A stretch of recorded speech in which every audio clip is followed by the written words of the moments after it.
उम्मीद करता हूं आप सब लोग स्वस्थ और सुरक्षित होंगे। लॉकडाउन के 42 दिन के लंबे इंतजार के बाद कल हमारी बैठक माननीय मुख्यमंत्री जी से हुई और सर्वदलीय बैठक बुलाया गया। इसके लिए हम धन्यवाद देते हैं। और इस बैठक में हमने माननीय मुख्यमंत्री जी के सामने, बिहार सरकार के सामने कई सुझाव को रखने का काम किया।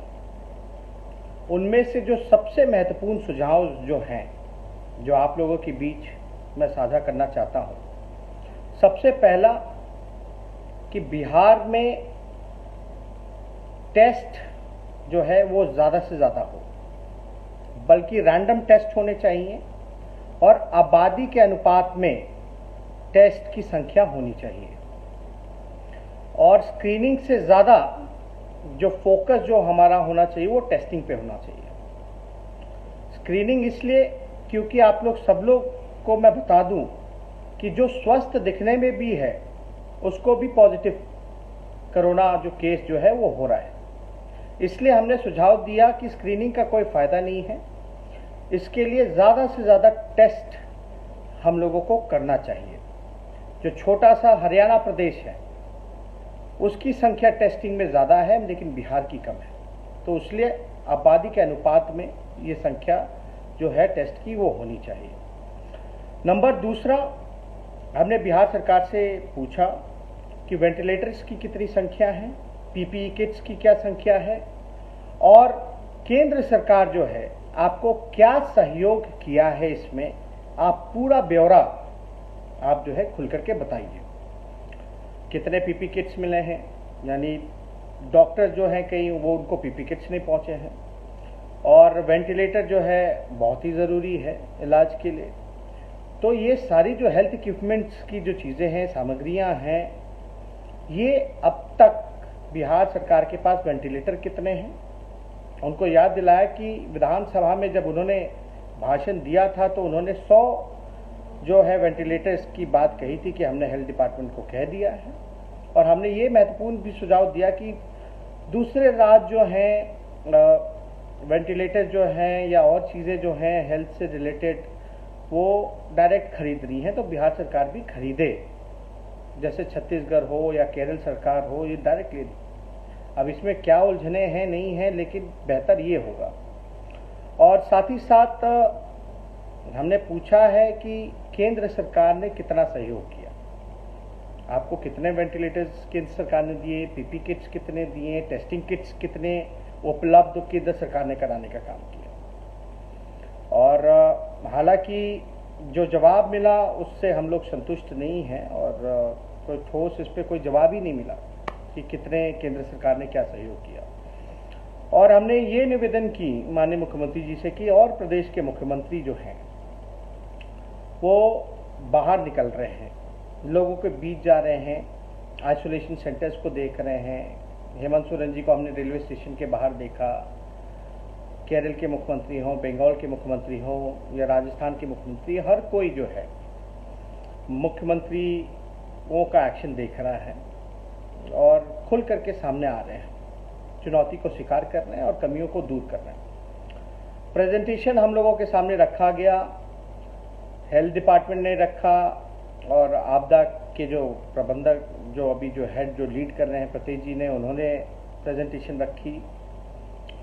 और इसलिए मुख्यमंत्री जी को हमने बोला क्योंकि जो प्रेजेंटेशन में जो आंकड़े जो दिखाए गए हैं उस पर हम लोग जो है ज़्यादा विश्वास हम नहीं करते। हमने सुझाव में भी बोला कि अधिकारी कुछ और कह रहे हैं और ज़मीन की जो रियलिटी है वो कुछ और है, हकीकत कुछ और है।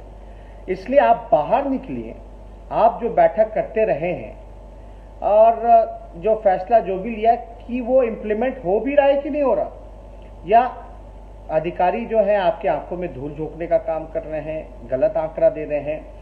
क्योंकि हमने कई बार ऐसा वीडियो देखने का काम किया है जिससे हम लोगों को शर्मिंदा होना पड़ा है और काफ़ी पीड़ा भी हुई है। ऐसे दर्दनाक वीडियोस भी हम लोगों ने देखा है और जिस तरीके से व्यवस्था होनी चाहिए थी वो व्यवस्था नहीं हो पाई है। और हमने एक और निवेदन किया कि जितने भी जनप्रतिनिधि हैं जो पब्लिक रिप्रेजेंटेटिव्स हैं, अगर उनका इस्तेमाल किया जाए तो ज़्यादा बेहतर होगा। इससे चेक एंड बैलेंस रहेगा। इससे अधिकारी कुछ और कहते हैं, लेकिन ग्राउंड की जो हकीकत है वो जनप्रतिनिधि ज़्यादा जानता है। विधायक उनकी जवाबदेही है और नैतिक जिम्मेदारी भी हम लोगों की बनती है, जितने भी पब्लिक रिप्रेजेंटेटिव हैं, कि लोगों के इस दुख में उनका सहयोग करें और ज़्यादा से ज़्यादा उनको मदद पहुंचाई जाए। क्योंकि अधिकारी जो है पूरी बात बताते हैं, नहीं बताते हैं, ग्राउंड रियलिटी क्या है। इसलिए जितने भी जनप्रतिनिधि हैं, खासतौर पे जो विधायक हैं, सांसद हैं, उनका भी इस्तेमाल किया जाए, देखभाल में लगाया जाए।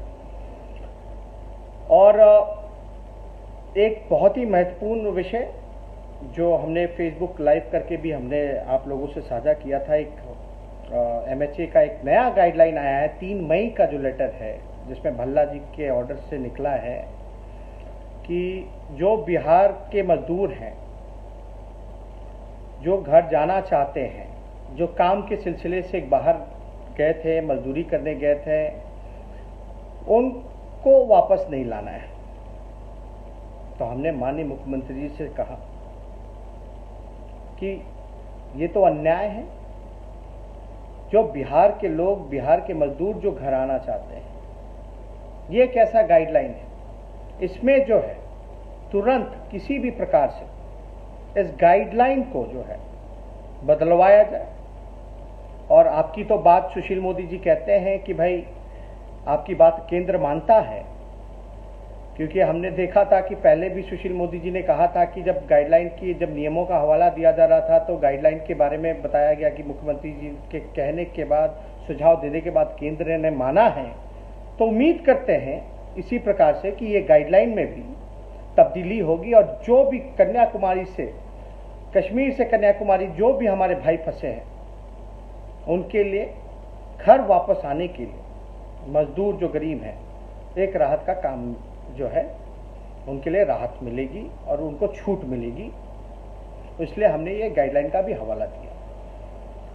साथ ही साथ हमने जो मजदूर भाई हैं, खासतौर पे जो किराया उनसे वसूला जा रहा है, इसमें भी हमने सुझाव दिया है कि राज्य सरकार जो है अपने तरीके पूरा जो खर्चा जो है, राज्य सरकार जो पूरा खर्चा जो है एडवांस में ही रेलवे को बुकिंग कर दे। और लगभग 12,000 ट्रेनें रेलवे के पास हैं पूरे भारत में। ज़्यादा से ज़्यादा ट्रेन एडवांस में बुकिंग करके उनको लाने का काम किया जाए। और रेलवे का गाइडलाइन भी हमने उनको दिखाया, लेकिन उस पर भी कोई जवाब नहीं मिला। कन्फ्यूजन जो है वो साफ तौर पे हर जगह दिख रहा था। तो हमने साफ तौर पे बोला है, अगर आप सक्षम नहीं हो तो हमारी पार्टी जो है तन मन धन से जो बल पड़ेगा हम लोगों से, जो हो पाएगा हम लोग करेंगे। पहले भी हमने 2000 बसेस की बात की थी या 50 ट्रेनें जो हैं वो देने की बात की थी। तो हम लोगों का सहयोग भी आप ले सकते हैं। अगर कोई कमी या बिहार सरकार इसमें सक्षम नहीं है तो वो करे, सहयोग ले, विपक्ष तैयार है। ये मजदूर भाइयों के लिए और लगभग 12,000 जो है रेलवे स्टेशन, 12,000 ट्रेन जो है वो है पूरे भारत में। तो इसका ज़्यादा से ज़्यादा एक का दो का ट्रेन से कुछ होने वाला है नहीं। और प्रकाश पर्व में अगर हम लोग पटना में प्रकाश पर्व में अगर केवल पटना में हम लोग अगर 2.5 लाख लोगों का मेहमान नवाजी, जितने श्रद्धालु आए थे, उनके लिए अलग से टेंट हाउस, खाने पीने की सुविधाएं, ट्रांसपोर्ट की सुविधाएं अगर हम लोग कर सकते हैं तो हमारे बिहार के जो गरीब मजदूर जो तकलीफ में है उनको ला करके कोई व्यवस्था हम यहाँ नहीं कर सकते हैं। तो हमने सुझाव दिया है, अगर जो प्रकाश पर्व में अगर श्रद्धालुओं के लिए हमने सिर्फ पटना जिले में अगर हमने व्यवस्था कराई 2.5 लाख लोगों का रहने का, खाने का, पीने का, शौचालय का, ट्रांसपोर्टेशन का, तो क्या हम अपने बिहार के ही लोगों पर बिहार का पैसा खर्च नहीं कर सकते? तो हमने ये सुझाव दिया। और बिहार तो सौभाग्यशाली है कि यहाँ कई रेलवे स्टेशन हैं। हमने उनको ये भी सुझाव हम देते कि ज़्यादा से ज़्यादा ट्रेनें बुकिंग करके हज़ारों की संख्या में आप लाइए उन मजदूरों को, और बेशक आप क्वारंटाइन कीजिए, उसके लिए आइसोलेशन सेंटर्स बेहतर बनाइए, अच्छे से बनाइए, कोई सुविधा की कमी ना होने दी जाए, खाने पीने शौचालय से लेकर ट्रांसपोर्टेशन का। और इतनी हमारे पास रेलवे स्टेशनें हैं। आप पटना एक जिले में मान लीजिए, अगर हमारी संख्या मजदूरों की वहाँ 27 लाख है, अगर 40 लाख भी है बाहर जो फंसे हैं, अगर हम में इच्छा शक्ति, अगर हम 40 लाख लोगों को लाएं, तो हमने ये भी उपाय बताया कि अलग अलग जिला में हम लोग ला सकते हैं। 1-1 लाख भी अगर एक जिले में रहेंगे तो आप समझ सकते 40 लाख तो ऐसे ही हो जाएंगे। क्या एक जिले का प्रशासन 1 लाख लोगों को खाना नहीं खिला सकता, रखने की व्यवस्था नहीं कर सकता, ट्रांसपोर्टेशन की व्यवस्था नहीं कर सकता? तो ये काम जो है, ये सुझाव हमने उनको दिया है कि अगर पटना में इतनी बड़ी खर्च हम लोग कर सकते हैं श्रद्धालुओं का रहने का, खाने का, पीने का, तो बिहार के लोगों पे अगर हर जिला में अगर हर स्टेशन अगर ट्रेन लगा दी जाए और उनको जो है जिला में हम लोग व्यवस्थित ढंग से रख दे, तो मात्र 1 लाख खाता है। तो ये हमने सुझाव दिया। और जो राशन वितरण में जो बड़े पैमाने पर धांधली हो रही है, इसकी पारदर्शिता हो, इसके लिए कोई वैकल्पिक व्यवस्था हो, ये भी हमने जो है सुझाव दिया है कि इसमें जो है पूरी तरीके से पारदर्शिता बरती जाए और ज़रूरतमंदों को जो है राशन मिले। जो धांधली हो रही है और जो लोग जिम्मेदार हैं इसके लिए, उस पर भी कार्रवाई हो। और साथ ही साथ एक बहुत ही महत्वपूर्ण, कोरोना के बाद जो आर्थिक स्थिति जो हमारे बिहार की होगी, जीडीपी, इकोनॉमी, उसके लिए एक बैकअप प्लान भी साथ ही साथ लॉन्ग टर्म प्लान भी हम लोग बनाएं, ताकि कोरोना के बाद जो है हम लोगों को जो मार जो पड़ेगा, इकोनॉमी की जो मार पड़ेगी और जो व्यवस्था जो बिखर सा गया है, उसको सुधारने के लिए भी एक विचार किया जाए साथ ही साथ, ताकि हम उससे कैसे निपटेंगे। तो ये और भी सुझाव हम लोगों ने दिया थे, लेकिन ये कुछ जो सुझाव हैं आप लोगों के सामने हमने रखा है। बहुत बहुत धन्यवाद।